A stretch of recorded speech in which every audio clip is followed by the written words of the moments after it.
So thank you very much for the invitation, and it's so nice to share our project with you. And also we appreciate all of this time that you are bringing the wines to US, and yeah, thank you so much for all of this. Regarding the question, the project itself started with my father 10 years ago. And we have all the different years and background from the family about the state, about my grandparents that they produce wine. So actually, I am the fifth generation. Together with my cousin, we are the fifth generation working on the land. Since we were like 10, 12 years old, we started to go there. So we have from the youth, this feeling about growing the land. Even in this moment, you don't realize about many things. And these five generations working on the state, my great grandparents were the workers of a bishop called Torres y Bages, that also was a writer and had some writings on books regarding Catalan culture and Catalan facts. And so we were the ones that we were working for this bishop. And then the bishop passed away, and we had the opportunity to buy, my family had the opportunity to buy the whole estate and the house of the state that nowadays is living my grandmother there. So it's more than 100 years that we are working, the Vendrell family is working on the land, and it's 10 years that we started to produce wine after some years that my grandfather and his father produced wine from the 1920s till the 1970s. Apart from selling the grapes, they produce wine. And 10 years ago, we started again after many years of just selling the grapes to start again with this project. Wonderful. And your cousin who you work with, what is his name or her name? His name is also a name of wine. Cosí is cousin in Catalan, and his name is Aloy. Great, wonderful. And can you talk a little bit, besides the family history of Goma and the estate, a little bit about the land and why you're able to make these long-aged cavas and the soil and the old vines, and how that affects the choices that you make in the cellar? Yeah, the family estate is 22 hectares. From these 22 hectares, we are selling around 50% of the grapes as before, and we keep this 50% of different vineyards that we select to produce these natural wines. The first idea that came up to our mind many years ago when we started the project was to produce long aging traditional method, because the land has clay, but also has a limestone layer from two different sides. From one side, millions of years ago, it was a river in our zone, in our estate, and the other side, Mediterranean Sea, this part of Penedès, 40 millions of years ago was belonged to Mediterranean Sea, so it was under the water. So we have a nice layer of limestone that, depending on the part of the state, goes up and down. And the first thing and the first step of our project was to produce long-aging sparkling wines, also because of this freshness and this character of the land. And from here, we started to evolutionate and to be curious about many things and many ways to do, until now that we are producing 13 different wines, sparkling wines, and I think that especially the last years, we could had experiments and put to the market different methods with different the same philosophy, but different ways or different expressions to bring our native grapes. So you said you've been in the field since you were 10 years old, and this land has always been a part of your history. But as far as winemaking goes, and you just mentioned experiments that you do, what has that learning process been like? Very exciting. The learning process is something that I think that when you start something from zero, because we started to produce wines and we started to go to the market with our own label, 10 years ago, it's not so easy. But at the same time, it's very challenging, and you can enjoy it during the process, no? And in this way, one of the parts that I enjoyed most was uh, to when we had the opportunity to get some knowledge about from experiments. For me, when you study winemaking, or when you are studying also sommelier winemaking, the majority of the times, and I have the feeling that you are in the framework of conventional wines, and this is something wrong, and this is not something wrong. You have to put this, you don't have to put this, and there is a framework settled there. When you start to think further and to go further, and let's see, okay, this is we learn from winemaking degree this, but why we don't do in another way? And let's see, at the end, we are selling 50% of our grapes, so why we don't take a small tank and we do this in another way? And we realized that without sulfites, spontaneous fermentation, well, everything is integrated. Many things that we were established in our head has disappeared, and the framework now it's 360 degrees of framework, and this is a very exciting moment when you realize that we do this and we will learn. Even if it's not going in a good way, we will learn from it, and then you test and say, okay, but it's nice. We are doing almost the opposite way that the winemaking rules established, and the result is positive, no? And this is also very exciting for us, and make us every year like challenging, also in this way. So essentially working naturally as opposed to conventionally, there are fewer rules, which allows for more experimentation. And it's worth the risk to try new things, even if it doesn't always work out. So can I ask you, is there a winemaker who you feel like you work most like in your community, or are you sort of working this way alone, would you say? Or do you stand out in your neighborhood? It's it was a process. So when we started 10 years ago, we were working organic already in our estate. The whole estate was working organic, and the philosophy and the feeling of trying to express as maximum as possible the soil and our own grapes were there. So even we started with long aging sparkling wines. The idea was that, well, they are fresh, even 3, 4, 5 years on the bottle, fresh, and you can feel the soil and you can feel the grapes there, no? But it's true that that was an evolution for us, and every time going further in order to get more expression and more expression, we felt that the way of doing this was going totally natural and with the spontaneous fermentation, and to have a like wines. And it's a moment that you realize that it's not just something about adding or not adding. For us, it's like philosophy of life. So for me, when I'm doing some tastings with end customers, it's important for me that the people can realize that the what it's the same or more important is the how and the why. It's even more important than the what, and the way of doing and what's behind the product. It's very important for us, and when you realize this, is like even go further and further in this way, no? That at the end we do there are many philosophies in winemaking, in wines in general, and I think that it's important to be good with yourself and to sleep well and feel and doing the things that you feel that you have to do. And in our way, we feel in this way for many years ago. So what is that philosophy in your own words, the why for doing this?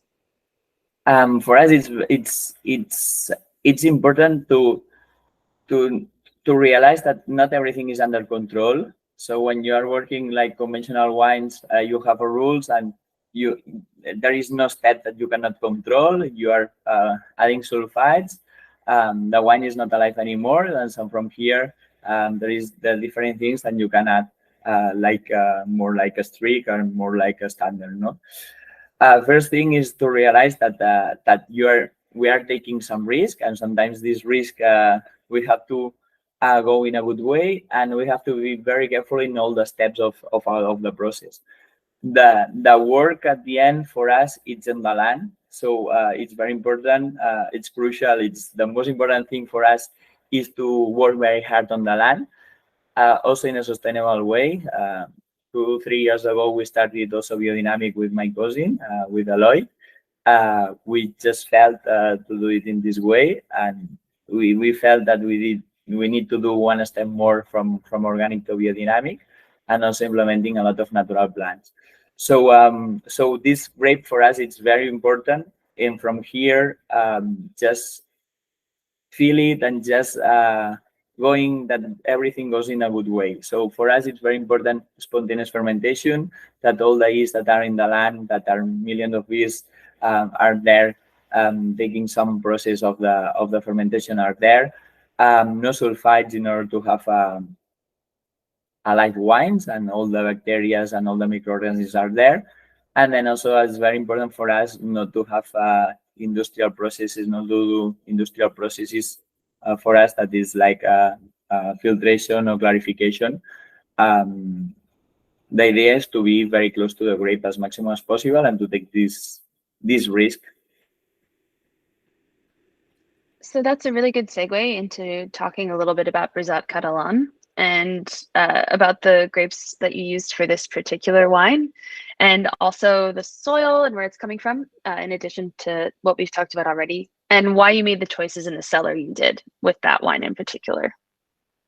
Yeah, it's also, it was, and it's still very exciting to launch this project with you, Catalan Brizat.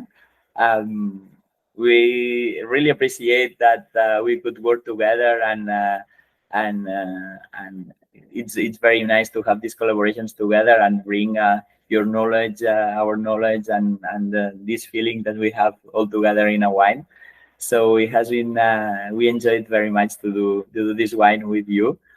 And the idea here was to, well, we have the Così Joan that is in 2021 was 30 days of skin contact Xarel·lo. This 2022 has been 40 days of skin contact. And on the other side, we have Tiet Jan, that is Xarel·lo from another vineyard, with direct press and two different expressions, totally different expressions. One for the Così Joan, and there is this Xarel·lo that with the skins are more like going to the Mediterranean forest a little bit, in the like these more vegetables and more like short trees, typical from Mediterranean. And Così Joan that we are looking for, like to feel the juicy part of the Xarel·lo, to feel the juice, but also this malolactic spontaneously done, many 1 year in the bottle and in the winery. So there's developing, but this is a little bit the idea, the concept of this. So bring to the market two different expressions from the same grape, and through different techniques to get these different expressions.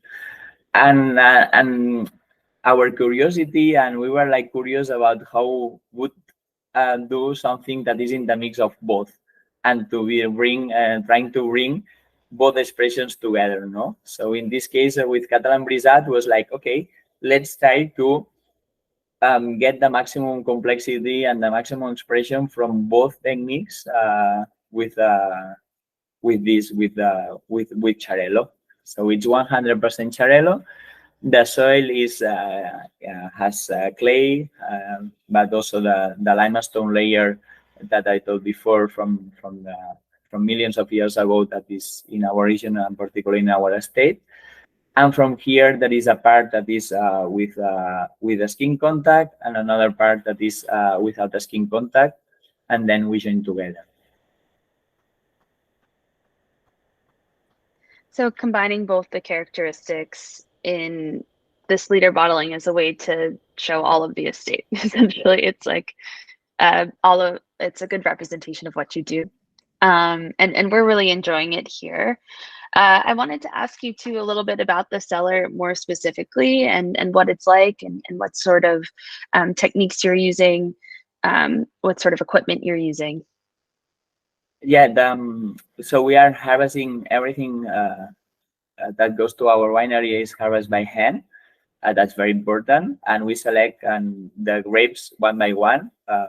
As I said before, the grape has to be in a very good conditions and has to have a lot of quality. For us, it's very important the moment of harvest, because the balance of the grape, we will get the balance of the wine. So we have 12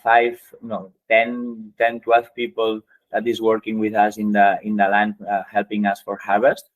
And it's very important the exact day too. So we do a lot of analysis, and we taste the grapes before starting the harvest, in order to know exactly how is the acidity and how is the balance between acidity and sugar the grape, and to think about this.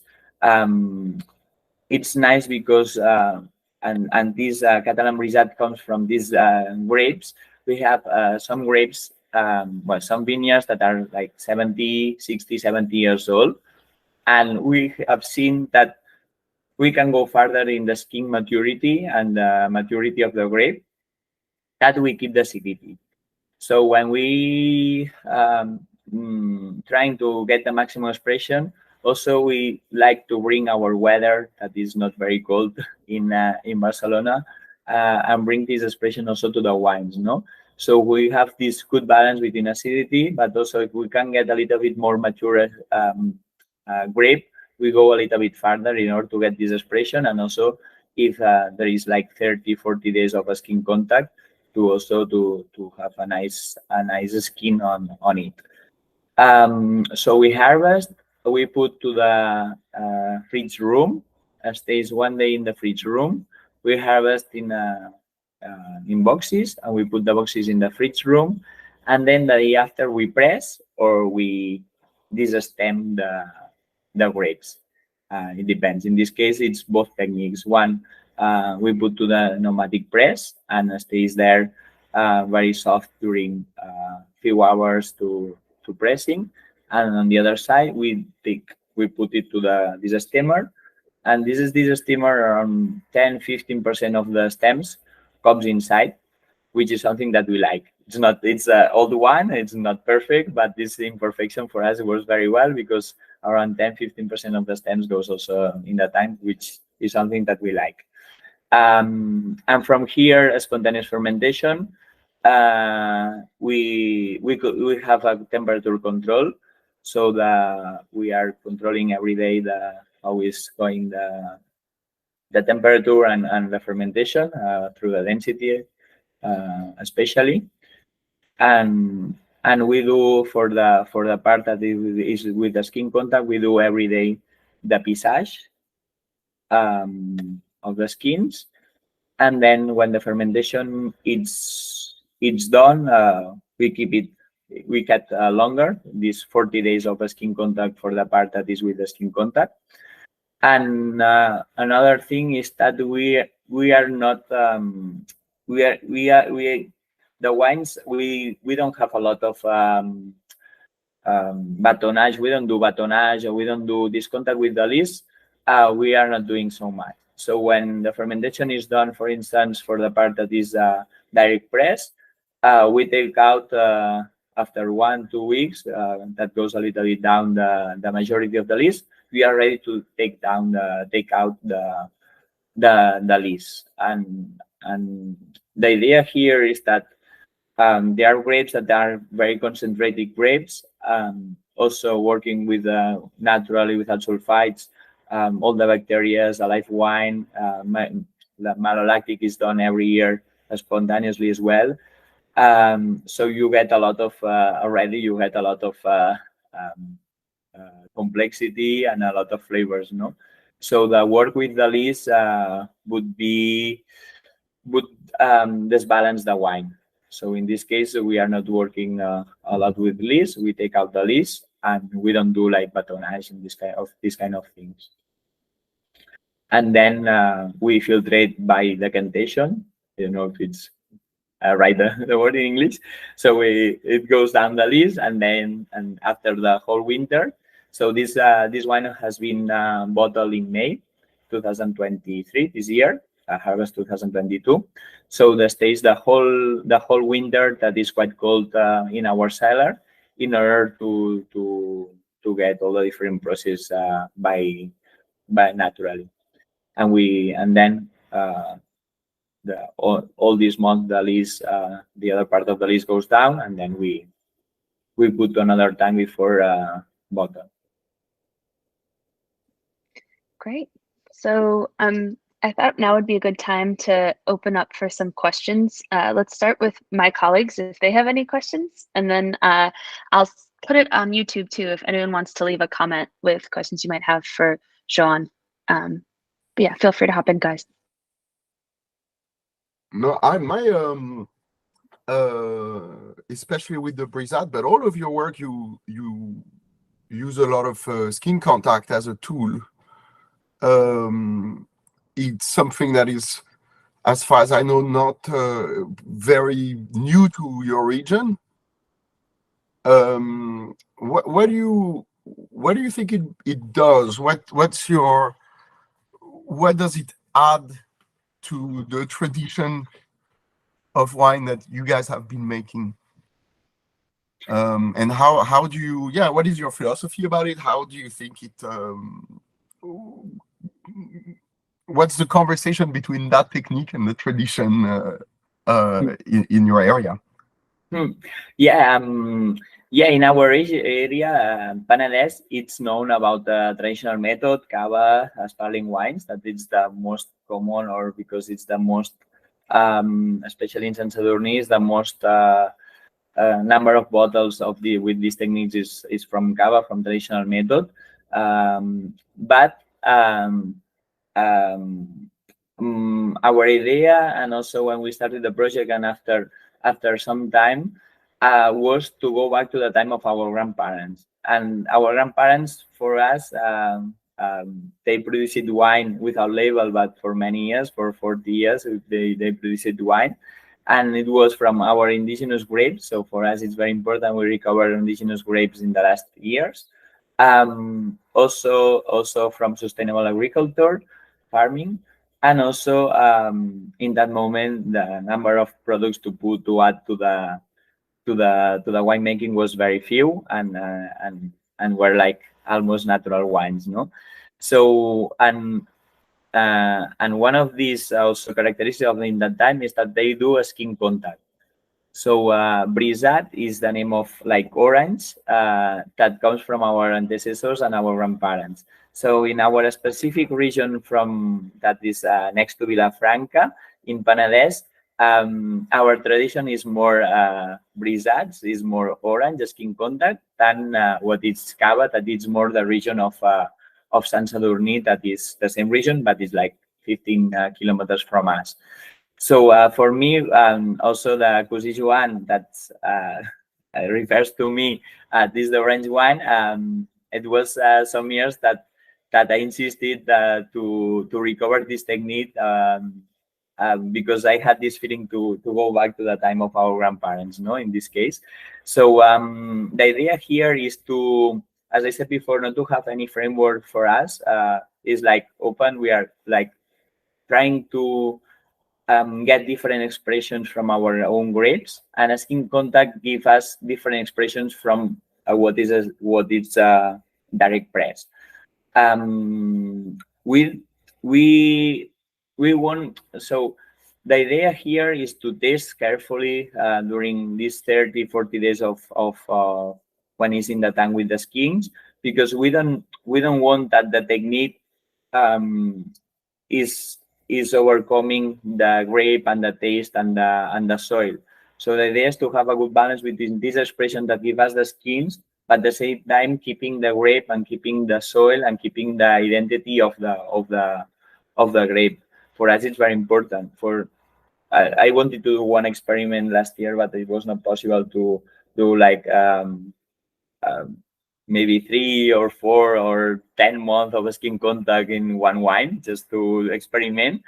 But our idea when we started with the skin contact was to get this expression from, for instance, from Charello, but not overcoming the grape and not overcoming this. So we don't know if it's instead of 30, 40 months, it's 6 months.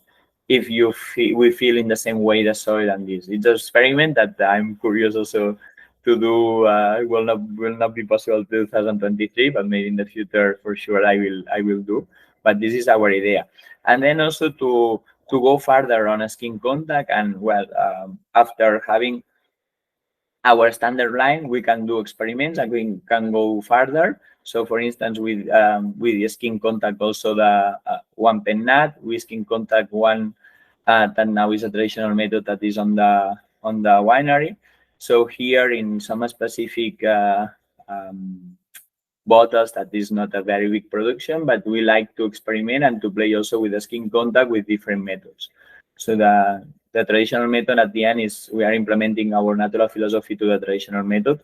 And for us was very exciting also to see what happens if we skin contact some grapes, and then we provoke the second fermentation and to see how it's going. So that's the idea, to get the maximum expressions of our native grapes through different techniques. Wonderful. So brisat is the word for orange, or it's the word for skin contact? Brisat, well, it's the word from a skin contact, but in that time the skin contacts were the color of orange. I think that were together. Then with more chemicals and more intervention, then brisat sometimes you don't get this orange color, but at that time skin contact was orange, and was brisat was the same words. That's such a cool bit of history. Do you guys have any other questions? Yeah. I've noticed from your traditional method wines to the Penedès, the brisat wines, that often they're coming in 11%, 12%, often under 12% ABV, and but I've never drank a bottle of Mascoma that I thought was underripe or even bordering on underripe. They always feel fully realized and fully ripe, but very well balanced and delicious. So, like, what is it about Mascoma as a place you think that you can get wines this ripe but have alcohols so low and refreshing? Yeah, that's a good point, because when we are thinking like experiment and thinking further and think out of the box, I think that it's nice also to think in this way that you mentioned, and to also to think and to see what's happened, and how is our grapes and our specific vineyards, how is developing in this kind of elaboration and being less ripe, and this is something that I want to experiment. I did some experiment last year in this way, but it's not enough. I would like to do experiments in this way. When we see that we have these old vineyards, that we can go further in ripeness and we keep the acidity, then it's like, okay, this is for the brisats and this is for the wines, and this is we can get this expression. So if we wouldn't have these vineyards, these old vineyards, maybe these experiments and this way, maybe we could do it before, and we were thinking about in this way, no? But having these vineyards, it's true that we like the wines, but we are going in this way also because we had this opportunity with these amazing grapes. But it's very, very interesting, and I'm very curious about this. And last year, actually, it was a really an experiment that went pretty well in this way. I think that another point of producing natural wines or low intervention wines is to understand and to feel the different vineyards that we have in our state. In this case, what they are for what is the best option, no? So to understand that this grape, it's we can get the maximum quality or expression of the grape with brisat, with the skin contact, or with traditional method, with ancestral method. We are using different techniques, and it's very important. I think that the experience of my father here was very, very good to see, to identify quickly what was the feeling of the different vineyards.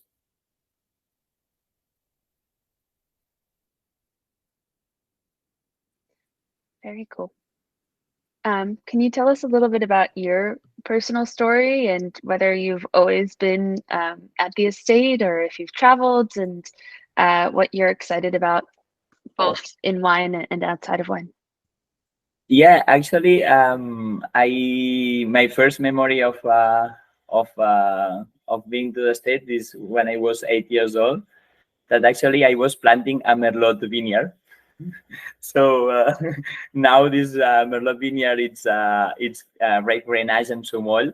So we planted, we crafted, and we have just a small part of one vineyard that is not indigenous grapes, and we are going to decide through different experiments from recovering grapes which one is.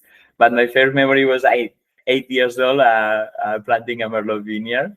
And from here, we did prune it, we did harvest while I was studying. I studied business administration. My father studied winemaking and has many years of expertise in winemaking. So I studied winemaking. And then after my studies, where I studied also abroad in UK, I have been around. And it was a moment that I just felt to do something with the family, with the soil. I don't know. When you are a child, I think that you don't realize, and it's like annoying because it's like Saturday and you have to prune there, and it's cold, and it's like with the scissors that they didn't have this, so it's like every time it's painful this. But in the years, I think that it's a good feeling to recover, and you have this feeling about all of this, and I just felt to go this, and actually was quite positive also that I didn't study winemaking, because I am like for me there is no restrictions of experiments and of going further, and okay, I don't know. I will try, and I will know if it's possible or it's possible. No, for me, there is not an impossible. Or everything can be possible if we can trial. We can see if it's possible or not. But in this case, also with Jonathan, with this, I'm also very curious about to skin contact less grape wines, and I am always. I like to have like my tanks there, 3-4 tanks of 500 liters to do some experiments every year. Can you tell us a little more about how you collaborate with your father? Because I met you both, and I've noticed that your father comes from a much more traditional modern winemaking background, and a lot of the cellar work is a very interesting conversation with him between those two ideas kind of pulling each other. And yeah, can you tell us a little bit more about this relationship with your dad in the cellar, etc.? Or yeah, I think that the most important point is that we share the same philosophy. So it was a moment that my father asked to himself about what I was doing this way, and he asked himself a lot of questions about. I don't know. He had like evolution of his thoughts, and we were very in the hand of mine. I don't know. Maybe I also pushed him a little bit to think about in this way, no? But I think that was both together were a little bit in the same way of feeling, and every step that we did more like less intervention, both we like more and we felt more the wine, and also thinking about the story of our ancestors and the parents, grandparents. So this is the main point, or the main view, is the same wine, and that is very important, because we were together, and when you start producing natural wines, it's like a feeling. There are some things that you cannot cross, and you are feeling this, so it's not something that it would be very hard not if we are not going in the same way, and that's very, very good for this. And yeah, the other day they asked me about who was your mentor or who learned from, and I feel that my father has a lot of knowledge about winemaking for many years of expertise. So I'm trying to learn from him every year, and to see in the different situations. Every year is a challenge. Also working in this way even more. So I'm trying to learn from him and from his knowledge.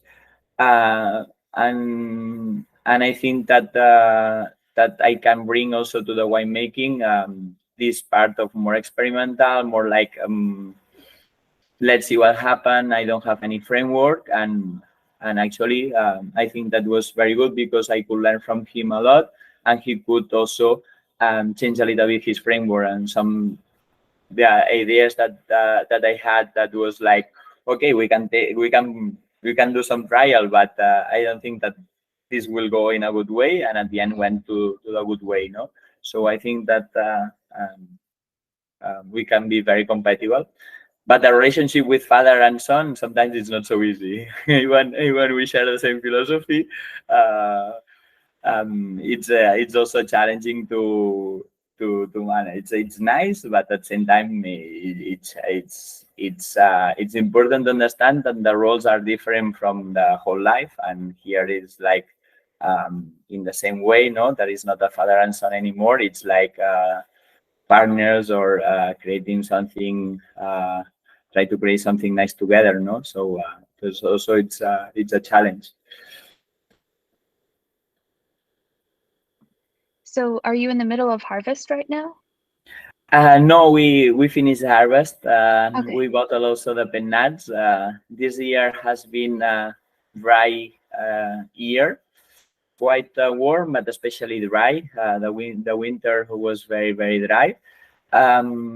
So we didn't. It was a challenge also to see how the grape would develop and how was the maturity. And so we started quite early to harvest, and actually it was a nice surprise, because the quality of the grapes has been very good, and the fermentation are going in a good way.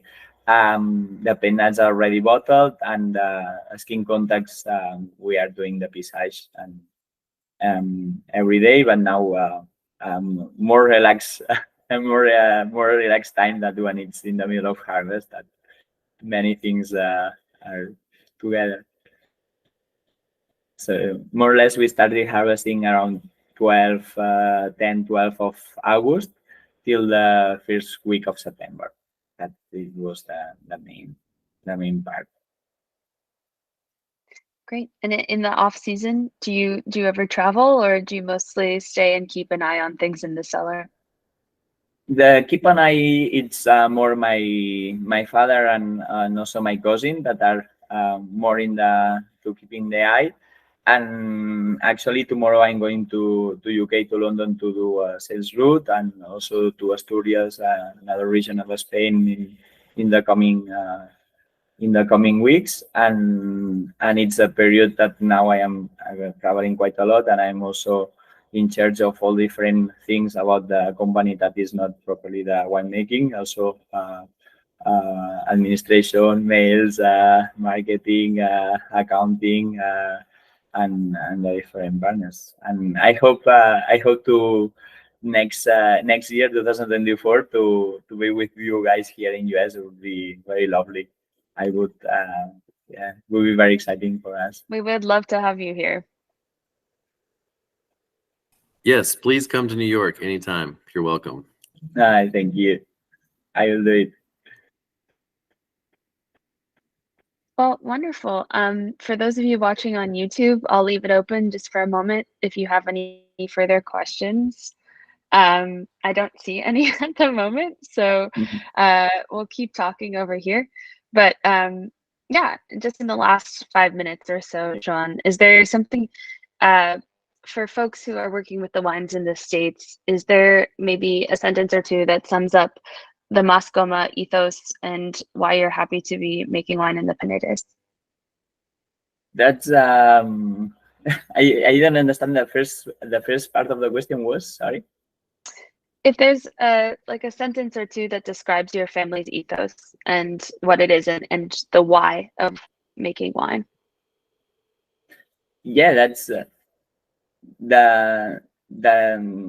I feel so lucky to be with this project and to work on it, and Penedès, it's a very nice region that we have very close to the seaside, Barcelona, and yeah, I feel very lucky to be with this project, and every year it's like a challenge, and I really like to also to go farther and to learn every year from many things in life, from the winemaking, but many things in life, and that's our idea, to keep doing in this way. Okay, great. I think we'll let you go unless anyone has any more pressing ideas. But thank Thanks, you so Joan. much, Sean. It was a pleasure speaking with you, and hopefully we'll see you in the States. And for those watching, if you'd like to Or in taste, Barcelona. please. Yes, hopefully. Yeah, I'll just hop on a plane really quickly. For those of you watching who would like to taste, reach out to your reps. And if you have any further questions, feel free to let us know, and we can always connect you with Sean as well. So thank you. Have a really wonderful Joan. day Bye. or night, I guess. Yeah, thank you so much for this. It has been so nice to be in contact with all of you and to explain more our project and to bring you our feelings about how we feel about growing the vineyard, the winemaking, and it was really a pleasure to stay here with you, and thank you so much for all this partnership that we feel very lucky to stay with you. See you, man. Thank you. Thank you. Have a great day. Bye-bye. Bye. Have a nice day. Bye bye.